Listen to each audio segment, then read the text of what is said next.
नमस्कार दोस्तों, स्वागत है आपका मेरे YouTube चैनल पे। जैसा कि आपने देखा, 2 वीडियो हम कर चुके हैं इसमें कंप्लीट। प्रोसेस शेड्यूलिंग एल्गोरिथम हम डिस्कस कर रहे हैं। यहाँ पर भी मैं एक बहुत अलग अलग वेरिएशन के टाइप के क्वेश्चन लेके आया हूँ। गेट का क्वेश्चन भी हम डिस्कस करेंगे यहाँ पर। तो देखते हैं कि किस टाइप से हम क्वेश्चंस को सॉल्व करेंगे। तो प्लीज लाइक, सब्सक्राइब, शेयर जरूर करें। Shortest remaining time first, that is the next version of the SJF. आपको क्वेश्चन में एसजेएफ में 2 टाइप के क्वेश्चन बनते हैं। एक तो होता है नॉन प्रिमिटिव और एक होता है हमारा प्रिमिटिव। तो आज जो हम डिस्कस करेंगे, जो न्यूमेरिकल हम डिस्कस करेंगे, वो प्रिमिटिव शेड्यूलिंग एल्गोरिथम के ऊपर डिस्कस करेंगे। तो यहां पर पहला क्वेश्चन आ रहा है हमारा, जैसे कि हमें प्रोसेस नंबर दिए हुए हैं, इसी टाइप से क्राइटेरिया मैंने लिया है बस टाइम, मोड लिया हमने प्रिमिटिव। तो अराइवल टाइम आपको गिवन होगा। फॉर एग्जांपल यहाँ अराइवल टाइम गिवन है 0 1 2 3 4 5 और बस टाइम गिवन है 7 5 3 1 2 1।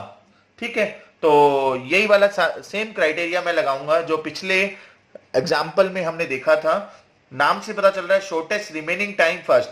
यहां पर शॉर्टेस्ट से शॉर्टेस्ट लेंगे, मगर इसमें जो मेन पॉइंट है वो है प्रिमिटिव शेड्यूलिंग। तो यहां पर कई बार क्या होता है कि प्रोसेस, कोई दूसरा प्रोसेस का जो टाइम है, जो बस टाइम है, वो कम होता है, तो हम उसको सबसे पहले प्रायोरिटी देंगे। तो उससे होगा क्या, वो प्रिम्प्ट हो जाएगा, पहले वाला प्रिम्प्ट हो जाएगा दूसरे वाले से। ठीक है, वो कैसे होगा अभी मैं बताता हूं। यहां पर जैसे कि मेन पार्ट होता है हमारा जैंट चार्ट, तो जैंट चार्ट बनाएंगे इसका।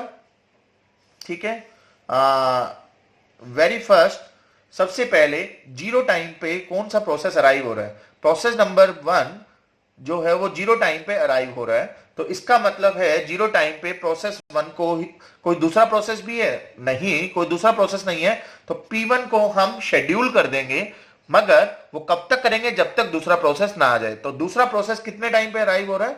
1 टाइम पे। तो P1 कितने टाइम तक एग्जीक्यूट होगा? ओनली 1 टाइम तक एग्जीक्यूट होगा। तो 7 में से हमारा 1 लेस हो जाएगा, तो रिमेनिंग कितना बच जाएगा इसका रिमेनिंग बच जाएगा हमारा 6। ठीक है, तो अब होगा क्या, अब 1 टाइम पे P2 एंटर कर जाएगा। तो 2 प्रोसेस हमारे रेडी क्यू के अंदर है। एक तो P1 तो था ही, अब P1 के बाद 1 टाइम पे कौन सा एंटर कर गया हमारा? P2। तो P1 और P2 दोनों का बस टाइम कितना है? जो भी शॉर्टेस्ट होगा, नाम से पता चल रहा है। पहले तो हम क्या करेंगे, सबसे पहले अराइवल टाइम देखेंगे। अराइवल टाइम के बाद जब तक प्रोसेस अराइव ही नहीं किया तो कोई मतलब नहीं है उसका बस टाइम का। जैसे ही प्रोसेस अराइव कर चुका है, उसके बाद उसका बस टाइम कंपेयर करेंगे। जो भी शॉर्टेस्ट होगा कंपेयर करने के बाद उसको हम सबसे पहले प्रायोरिटी पे रखेंगे। ठीक है, तो यहां पर P2 और P1 में से कौन सा शॉर्टेस्ट है? P2। तो P2 को हम शेड्यूल कर देंगे। अब क्या होगा, P3 नाम से प्रोसेस वो कितने पर अराइव कर जाएगा? 2 पर। 2 पर अराइव कर जाएगा, मतलब P2 कितने टाइम तक चलेगा? 2 टाइम तक चलेगा। और वो वेट करेगा कि कोई दूसरा प्रोसेस तो नहीं आ गया। बिल्कुल आ गया है, P3 सेकंड पर अराइव कर चुका है, जिसका अगर ये 1 कंप्लीट कर दे तो ये कितना रह गया रिमेनिंग? 4। और P3 एंटर कर गया हमारा 2 टाइम पर। 2 टाइम हमारा सीपीयू में आ चुका है। तो इसका बस टाइम कितना है? 3 4 6। अब 3 प्रोसेस हमारे हैं, P1 P2 P3। तीनों का बस टाइम कंपेयर होगा, जो भी शॉर्टेस्ट होगा। शॉर्टेस्ट क्या है? P3। तो P3 को हम शेड्यूल कर देंगे। क्लियर? P3 को शेड्यूल कितने टाइम तक करेंगे हम? ओनली 1 टाइम तक, क्योंकि P4 हमारा एंटर कर जाएगा कितने टाइम पे? 3 टाइम पे। तो ये 2 से लेके 3 तक एग्जीक्यूट होगा। अब होगा क्या, ये 1 टाइम कंप्लीट हुआ इसका, तो रिमेनिंग टाइम रह जाएगा इसका 2। क्लियर?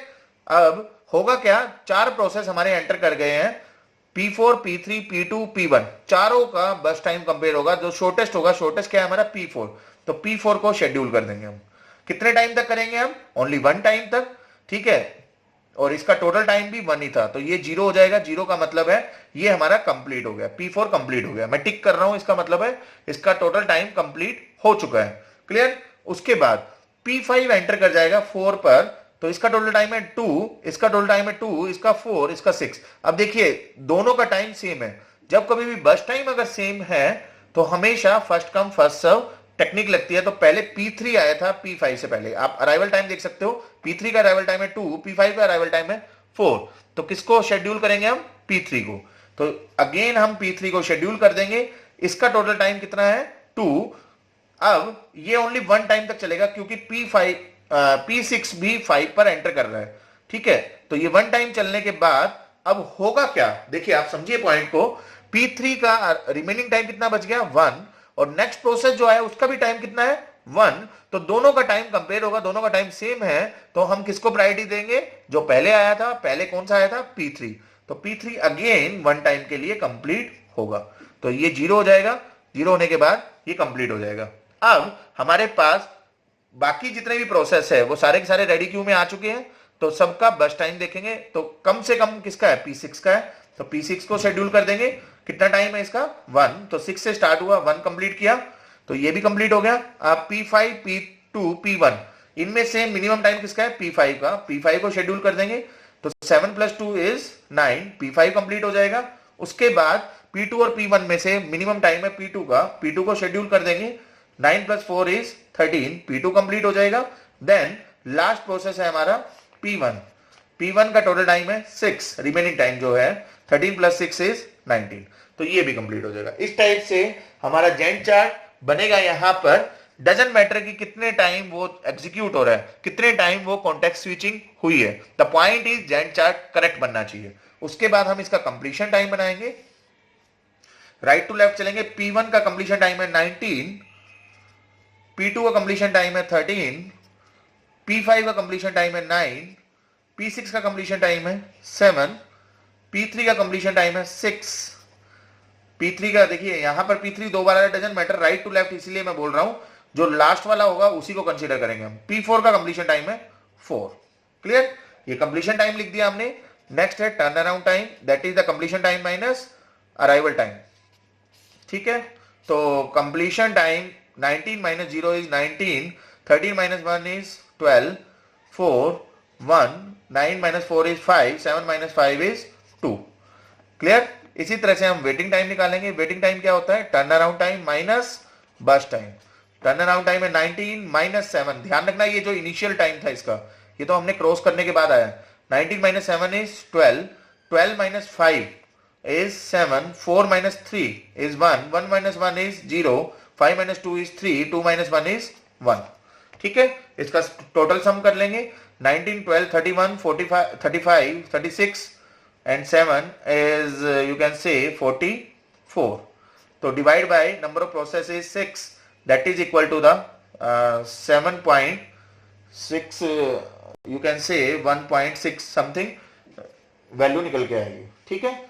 तो टोटल आ जाएगा इसका, टोटल सम जरूर कर लेना, गलती ना हो। 19, 12, 4, 1, 5, 2, तो 31, 35, 36 + 7 = 43 आ रहा है, तो ये आ जाएगा 7.16, ये आ जाएगा 12,71031, तो दैट इज 19, 20, 24 डिवाइड बाय 6 = 4।